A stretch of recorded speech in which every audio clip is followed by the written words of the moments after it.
anti-European, saying, well, there's a whole raft of European environment legislation, cross-border, we recognise that pollution pays no respect to national boundaries, but we want to get rid of all this environment legislation. I want you to start listing it. I want you to start listing it so that, for example, on air quality, we can start saying then how many more people are going to die of emphysema every year. How much more are we going to get blamed for being the dirty man of Europe?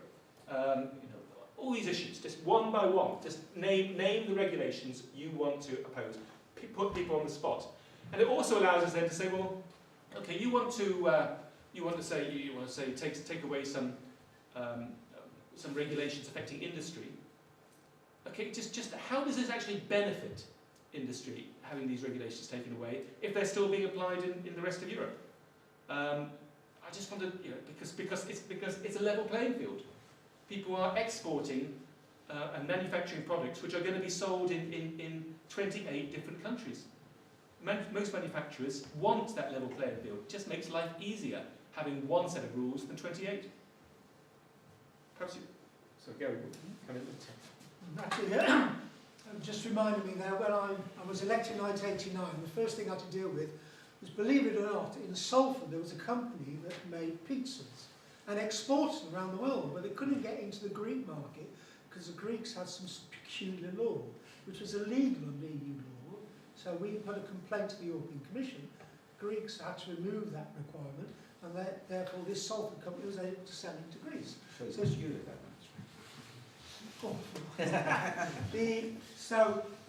it may, whether the Greeks liked it or not, doesn't matter. So it isn't.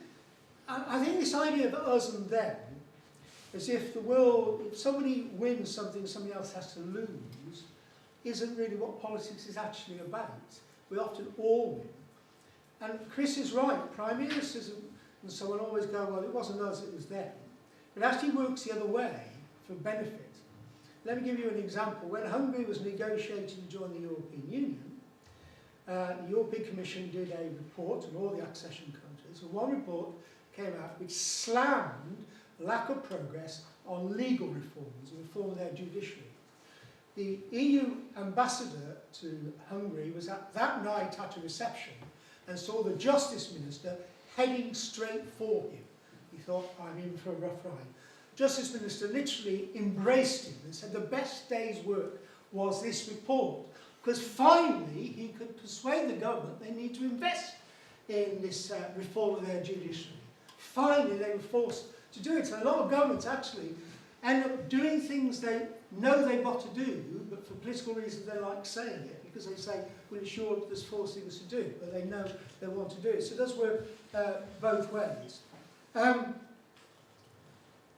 Try to read my own writing. Scapegoating, I don't agree with the Labour Party scapegoating. In fact, we were the ones who opened up free movement, accepted the principle of the treaty and free movement of labour.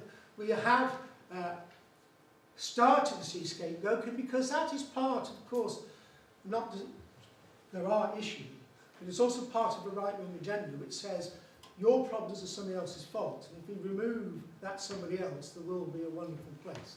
And of course, we all know the famous quote about where does that stop?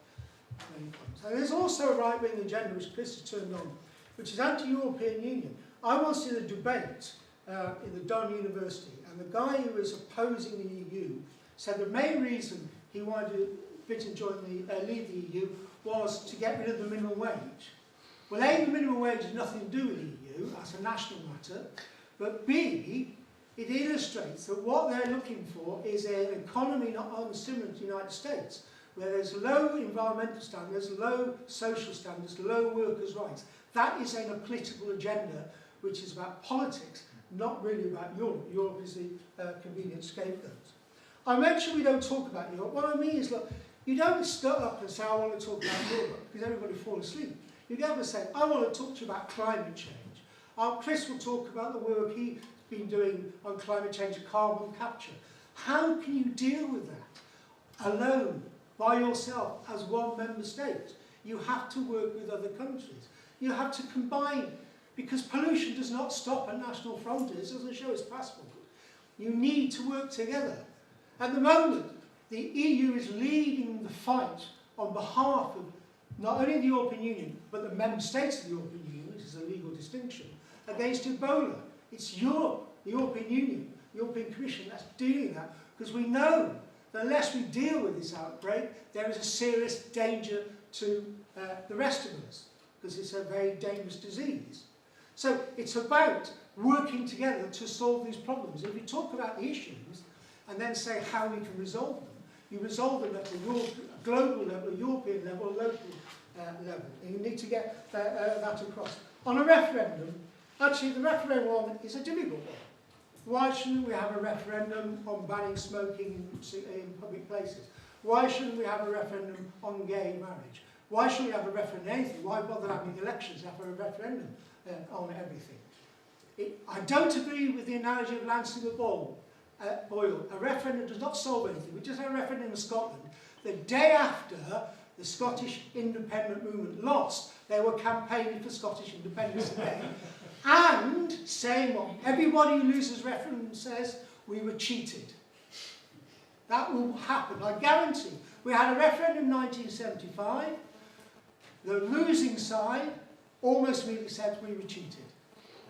And they didn't stop. Tony Benn started campaigning the day after for another referendum, along with various other people, Enoch Powell and so on. It doesn't resolve the problem.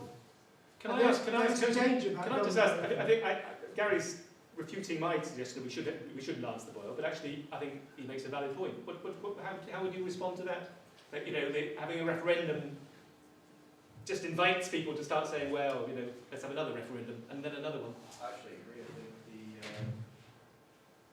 the Scottish independence campaign is a great example. I think if when we were to stay in the EU or leave, you'd still have your Farages, etc., trying to it would be very, very marginal. I think it would be something very small, 4 or 5%. That was a huge win to stay in or a huge win to stay out. I think the issue which rear its head again in 5 and 10 years. I also think exactly the same thing, that we shouldn't have a referendum anyway, because what's the point of the elections? People vote for a government based on their stance, whether it's pro-EU or anti-EU. And if that party wins, then they've won. You might just have a referendum absolutely every law change they want to make, which some realistically won't. Let me perhaps gather a few more. Let me gather a few more views. This time you can follow on from the discussion that has already taken place. So, if you want to comment on some of the economic aspects of the EU that are, of course, very, very important over there. Sorry, I probably want us to go back to the discussion. Chris and Gary, a point you touched upon earlier on, I think it's inevitable we will have a referendum. It's just the way the political momentum will go regardless of who comes into power. So I think the referendum is inevitable. And with the referendum being inevitable, and in agreement in what you said with regards to are we going to have an honest dialogue or an honest debate before we do that referendum, I want you guys to probably labour upon what practically can take place to ensure that there is some kind of honest dialogue pre a referendum. Hard question, but... Right, let's gather a few more points, perhaps on the economics again. Well, I mean, I'd just like to respond to the question. I don't necessarily think. I think when we talk about lancing a boil, will a referendum just lead to more referendums? I think once we start engaging in that question, it just becomes a matter of counterfactuals, because you can put like the example of Quebec, of once they had their referendum, that was the issue solved.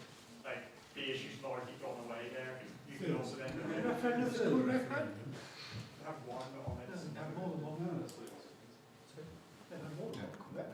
They've had three. They've had 3 referenda. Yeah. It was I don't think the argument's relevant actually. Let's gather a few more points. Can I perhaps? Even so. Yes, just 1 minute. Sorry. There's research recently that it's not the economy, but that affects the well-being of people in individual countries, but it's the growth in equality and inequality. So what can the EU bring to the internal growing inequality in Britain of the top 1% to the rest of the country? Can I perhaps follow on this question? I'm using my position as chair here. I'm Greek. And one of the things that fascinates me in the debate in this country about the EU is how vertical it is.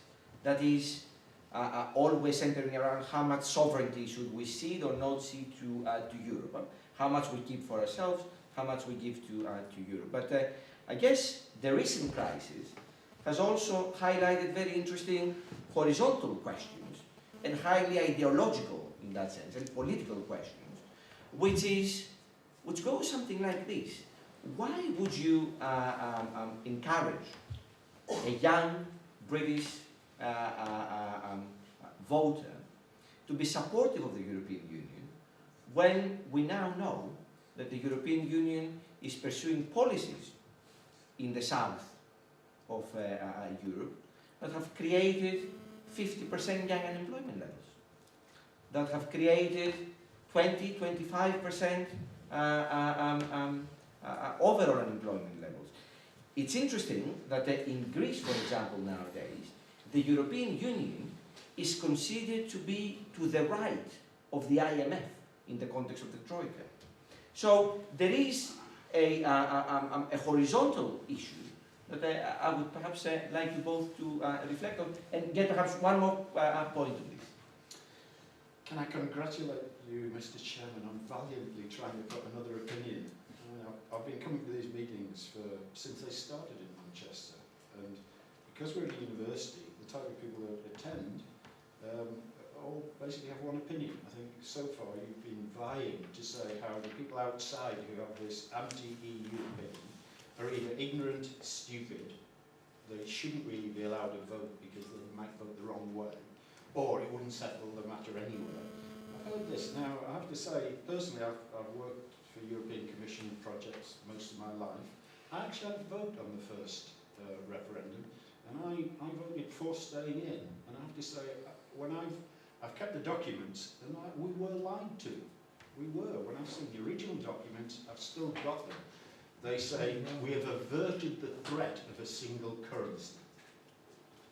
There are lots of examples like that. We were taken in false pretenses. Now, I've been to these meetings for, let's say, 10 years. I remember a meeting with Sir Stephen Wall, who was Mrs. Thatcher's senior diplomat in Europe, and I asked him questions about, for example, Greece, the accession to the euro, and I said, look, everyone knows that Greece has lied about the finances. Everyone knew that.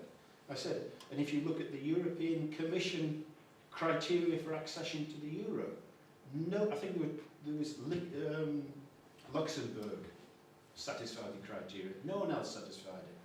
And I said, well, how come we're going ahead with the euro? He said, well, you can't go ahead with the euro without Belgium, and you can't go ahead without France, even though they lied about their public sector deficit. You can't go ahead without Germany, even though they lied about their the value of their gold reserves. We were lied to again and again. The problem, very quickly, the problem everyone here has is that there's a lot of people out there that don't accept these arguments anymore. They've been lied to. The big example is the euro. In Britain, we were told this was an economic project with no political implications. The rest of Europe accepted that it wasn't. But luckily, for bizarre reasons, we didn't join because Gordon Brown hated Tony Blair so much that he wouldn't enter. That's a real Let's formulate the question. So that what I'm saying is, the only argument pro-Europeans had before was that it was outrageous to consider anything different. Anyone that wasn't completely pro-European Union was ignorant, stupid, didn't understand things, didn't understand economics. Well, I understand economics, and I've gradually over the years decided that we'd be better off outside. Right. I'm sorry, maybe I'm setting myself up as a straw man because everyone else is. Thanks very much. Shall we go with Gary first? Yeah, I realise I didn't answer a question in the first round, which I want to answer because I think it goes to the nub of it. Somebody said, we don't like being told what to do. But actually, you've got to be clear, in the European Union, decisions are taken, finances by governments of the European Union. They make the final decision. Many of those decisions have to be taken unanimously, although increasingly, thanks to the intervention of Mrs. Thatcher, and there are decisions that are taken by a majority vote, it's almost unknown even then for individual member states' interests to be overridden completely. So when people talk about Brussels telling us to do things, it's actually nonsense. It is the member state governments acting together who make those decisions. And they are subject to the democratic control of their parliaments, subject to democratic control of the European Parliament. The European Commission can make proposals, but it's the governments and the European Parliament who decide if those proposals are going ahead in what form. So one of the things we have to battle against, if we have a referendum, this idea that we're being told what to do. We're not. We are part of that decision-making process. And you know, when somebody wants to influence decisions in Brussels, one of the first places they start is their national government and try and talk to them about it. The second point about some of the issues about the up to referendum, many of the benefits of the European Union we take for granted. We assume they would have happened anyway. In fact, they wouldn't. I mean, one double-edged benefit of the European Union is that most people are now able to travel throughout Europe very cheaply because of cheap airlines. That didn't happen by accident. It happened because the European Union broke the monopolies of the airlines to allow greater competition. And that immediately has created a whole different industry. Now, people go abroad on holiday, don't think, oh, thank God for the European Union, but it is actually because of that. That created that entirely different environment. And there's plenty of other examples. The trouble is we take it for granted. And we then have to go back to counterfactual statements about what would have happened if not. And this comes down to some of the issues in relation to Greece, some of the issues about the economic situation. If it's not the European Union going to be telling you what to do, for want of a better phrase, it's actually the markets. I well remember it was 1986. UK had very high interest rates, about 15%. It was generally regarded, those interest rates were strangling the economy. We couldn't have higher interest rates. Germany put up its interest rates. We had to put ours up 30 minutes later. We weren't tied to, there was no euro, we weren't tied. It was the markets were taking one country after another, trying to take them out of the equation. So it moved on from UK to France, Italy, etc. And those governments all were being forced into pursuing policies, what we now call austerity.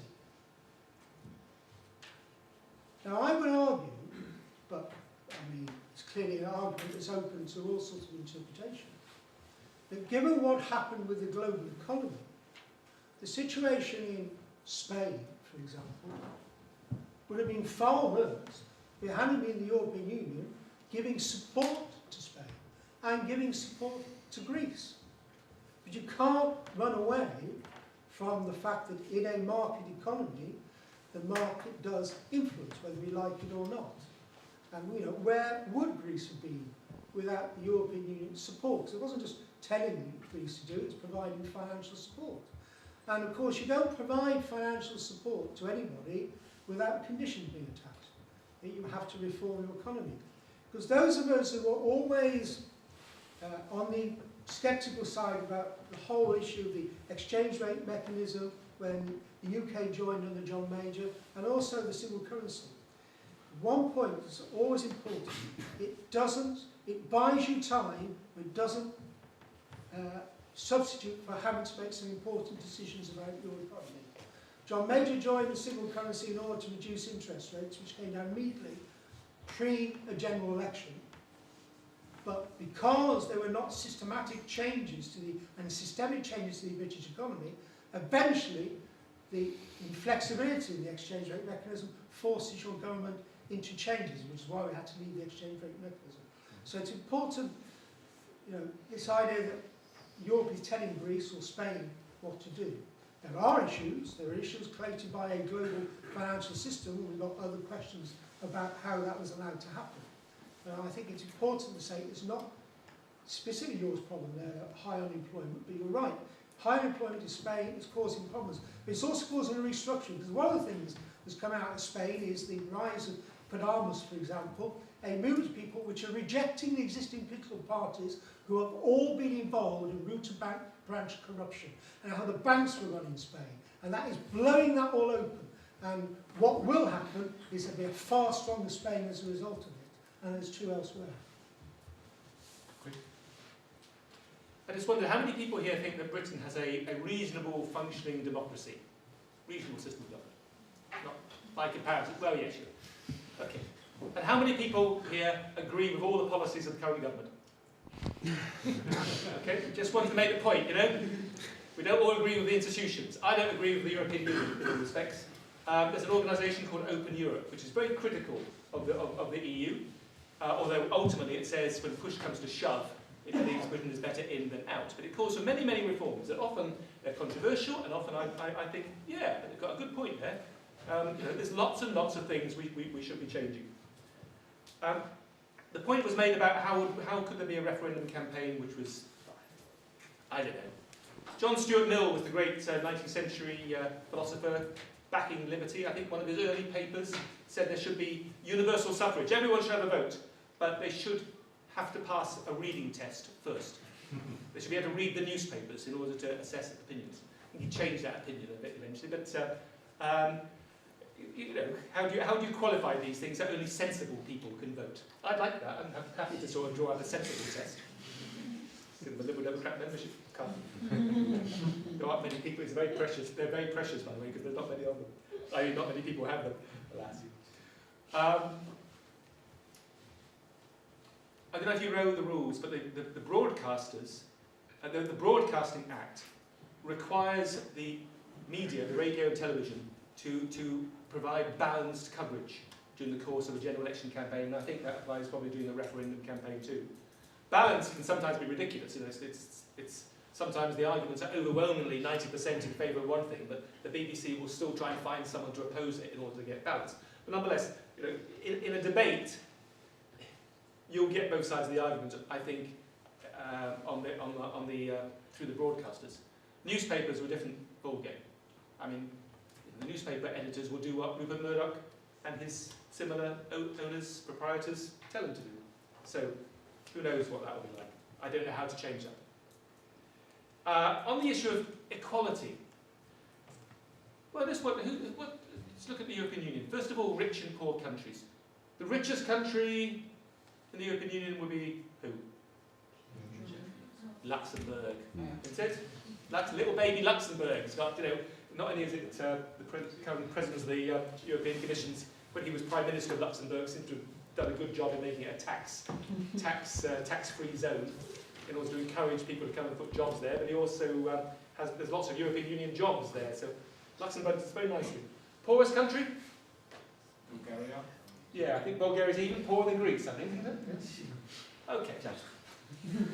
So on the one hand, we have European Union policies which are designed through the distribution of a relatively small amount of funds to try and redress some of the balances, which I think is a good thing, although, you know, the coherence funds and the like, although of course they'd be much criticised by UKIP and the like. It's British money going to... I mean, the argument, of course, is that, you know, if these countries become richer, then they buy British goods and we all benefit, frankly. What about inequality, though? Which is the most socially equal country in Europe? Sweden? Denmark? Probably one of those. A Scandi country, I suspect. I'm not sure which one. And which country will have the highest levels between rich and poor? Britain. Probably. Could well be Britain. Especially with all the Russian oligarchs. I don't know. But I mean, what I do know is that on that issue, fundamentally that is a national matter. It's not anything to do with the EU. It's a matter for our own policies to decide, you know, how we're going to try and address the issue of income inequality within our own realms. Finally, on the issue of Greece, well, you know, EU, you can point the finger at the EU, but it wasn't the EU that ran Greece for so many years and created vast numbers of completely artificial jobs simply in order to give work to people who would vote for your people, whichever party they happen to support. It wasn't the EU that led to the bank's collapse. It wasn't the EU that that instructed Greece to lie about getting into the European Union. It wasn't the EU that told Greek government successively to build up debts to an absolutely outrageous amount. So, and some of the reforms, painful though they may be, I do hear from some Greek citizens say, yeah, but they were necessary. Because a lot of these reforms actually needed to be carried out, and we had to be forced to do it. And Greek politicians would never have had the guts to do some of these things. That said, you then look at the way in which Greece is treated and the way in which France is treated, which keeps missing its targets. And it's one rule for the big and powerful and another rule for the small and weak. Let me just open up another round of questions with regards to Britain in the international system. Whether the UKIP and some of the perhaps mainstream Tory argument that somehow Britain can be the Australia of Europe, or it can be the Canada of Europe, or it can maintain a very healthy trade outlook without being tied to the Europe. Anyone who would like to or people perhaps who think that Britain will lose out influence as a result of this, or gain? Just something about UKIP. I think the major reason for their rise is more to do with the recession and with economic issues rather than, I mean, there is discontent with Europe, but it's not really the main thing that's driving their support. As Martin Schulz said recently, it's really just a cry for help. I mean, these people really want to kind of show that they are remembered. So. But what about the question of Britain being outside the EU doing better? Do you think that Britain can be as influential outside the EU as it is now? There's absolutely no chance, because first of all, the only reason why America still wants bonds is because we're in the EU, for example. And we leave that, what are we? We're just a tiny island. Right. And we live in a globalised world now. So okay. Yes? I think perhaps maybe the question might be guilty of creating something of a false dichotomy, because I don't think there's a necessary correlation between staying in the EU and being economically great, viable, sovereignty, what have you. Because there's something going through the European Union at the moment which is a huge fundamental threat to a kind of rights as individuals, rights as a country to make our own decisions about our economy and about our healthcare and things like that, and that's TTIP. This transatlantic trade partnership thing that's going through at the moment, to make fundamental economic ties with the USA. Now, while of course we should be welcoming a move that makes free trade viable between the two continents, between the USA and Europe, the kind of things which are built into TTIP are things which would allow American companies to sue the British government for having an NHS, or for not giving them parts of the NHS as contracts come to be renewed in favour of giving to British companies. Now, so I think it's a false dichotomy to just say that, oh, if we're in the EU, we're able to do what we like economically, well, we have the influence. Do we? I think things like TTIP, which would go through the EU, would just thoroughly reduce our ability to do what we like in our economy, or to even have influence in our economy. So by being outside, you think Britain would be better off? Oh no, I'm not saying that at all. I'm just saying the question. So you think it would be bad if Britain is in, but it would be even worse if Britain is out? Is that what I think it would be bad if Britain was in an EU which endorsed TTIP in its current form, yes. And I would like perhaps the panellists to be able to answer the question of what do they think about the issue of TTIP, and particularly the closed doors, kind of behind the scenes, business-dominated manner in which it seems to be being constructed. Thanks. Well, I also have concerns about TTIP, but what I would say to people who say that we can be just as influential outside of Europe is we already tried that. We said we'll go off and we'll have our own club, the European Free Trade Association, and we worked out it was an abysmal failure, and then we decided to try and get in. So we've already had that go of being outside of Europe and saying, oh, we're Great Britain, we'll be just as influential on the world stage, and we failed. Sorry, just a few comments. Firstly, on TTIP. Do you speak up? So I'm Sorry. trying to record it all. Sorry, Anyone who asks a question, be loud. Sorry. Firstly, on TTIP, I'd just like to say that discussions in European Parliament and Union are very, very conclusive just yet. So I think there are a lot of scare tactics going on about TTIP, and it's not fair to actually comment on it. And I'm just saying that because there's a lot going. I have my concerns about TTIP equally as everyone else does. But I just wanted to comment on that though, because I think there's a lot of the commentary and all this sort of stigma that's surrounding it is a little bit unfair and it's a little bit premature. But on the issue of whether Britain is better in or out, I personally think that divorce is always damaging in any context. I think if Scotland was to leave, I think it would be damaging for them. They're not ready for it.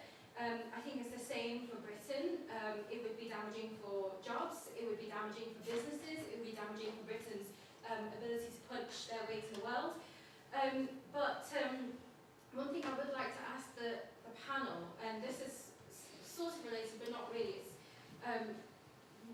if the EU, and I'm very, very pro-EU, if the EU were really as influential, 28 countries coming together, as we all like to say they are, and I believe they can be, why is it then that when push came to shove, over the summer we've had a disaster in the Middle East where over 2,000 people have suffered, they've died, and there was a lot of campaigning activity taking place in the European Parliament. MEPs from across political parties came together and they lobbied and they lobbied and they lobbied, and yet the EU did next to nothing. And that's the thing I want to ask, why is it? Very good point.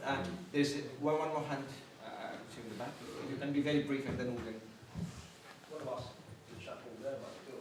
I'll respond to him. I don't think it's everything that people that are anti-EU are stupid or ignorant, so as you said. The problem is that the argument is always the same. We were lied to in 75. I was born in 75. So if there's a referendum next year, for example, give me some actual reasons why I should vote to leave the EU. Right? Because I'm pretty much undecided, to be honest. Whereas the pro-EU always give reasons, things like we would still have to conform to EU rules. These are all positive reasons why. Whereas people who are anti, who are generally a bit older, always comment on, oh, we were lied to in 75, we were lied to, I didn't vote for this. Well, why should I vote against it? Give me something that I can actually hold on, that I can latch on to.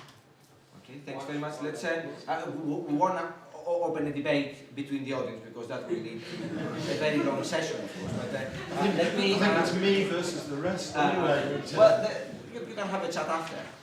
But let me ask Chris to comment on the international side of things. Okay.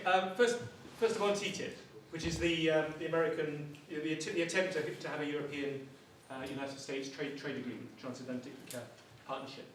And the big issue, which I think has been raised, relates to the investor-state dispute settlement procedure, which theoretically could allow a company to challenge a government which, within the European Union, which makes laws against the principles of the agreement.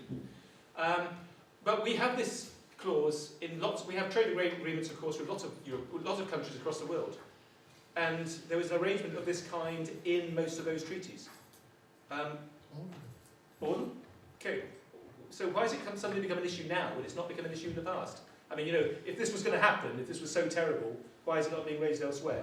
I have to say, I've got doubts about it, and I think everyone has doubts about it. The President of the European Commission voiced doubts about it at his when he was speaking to the European Parliament before his vote. We have a new trade commissioner, Swedish, Cecilia Malmström. I know her well because we were elected as MEPs together. Young, outrageous. Sorry, can I just let my bitterness go? I'm now an ex-MEP, and 1 minute she's sitting next to me in the Liberal group, and the next minute she's European Minister for Sweden, and the next minute she's a European Commissioner, and but she is great. I love her to bits. And on all these sorts of issues of transparency, and basically, she's a Swedish Liberal. She's good. I have a lot of confidence in her, more than I do in perhaps British Liberals. I'll also just recognise on the TTIP thing, just also remember Congress. Do you think a Republican Congress is going to allow all these European goods into the United States to compete with American manufacturers?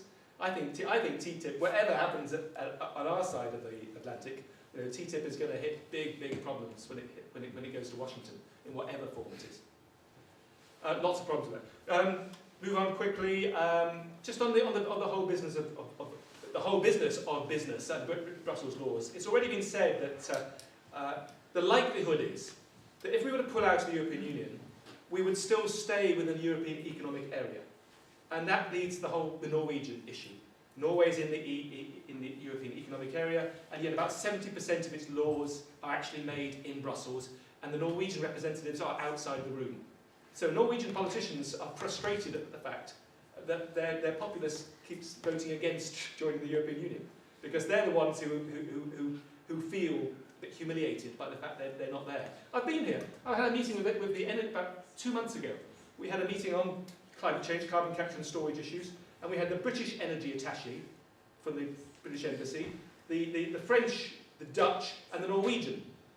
And then there was a meeting of energy attachés to discuss a piece of energy legislation, and the Norwegian stayed with us because he wasn't allowed in the room where that discussion was taking place. I don't want to be in that humiliating situation. I'll throw one thing back though. I don't know, when we hear the pro-European, the anti-European saying we could be free, liberated, and able to sign all sorts of contracts, and we'd be able to hugely expand our manufacturing industry and the rest.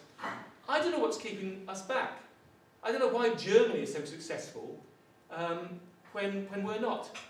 Why can't we be as successful under Brussels laws as Germany? Why can't, what's holding us back that's not holding them back? Finally, just briefly on the foreign policy. On the Middle East. Yeah, Middle East in particular. Oh dear. Sorry, I've been on the Palestine delegation for the past 10 years. It's a cause of great frustration. Although the EU has moved.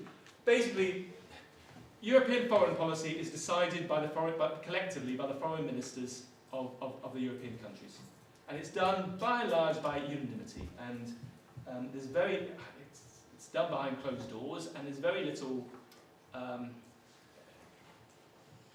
it's lowest common denominator stuff.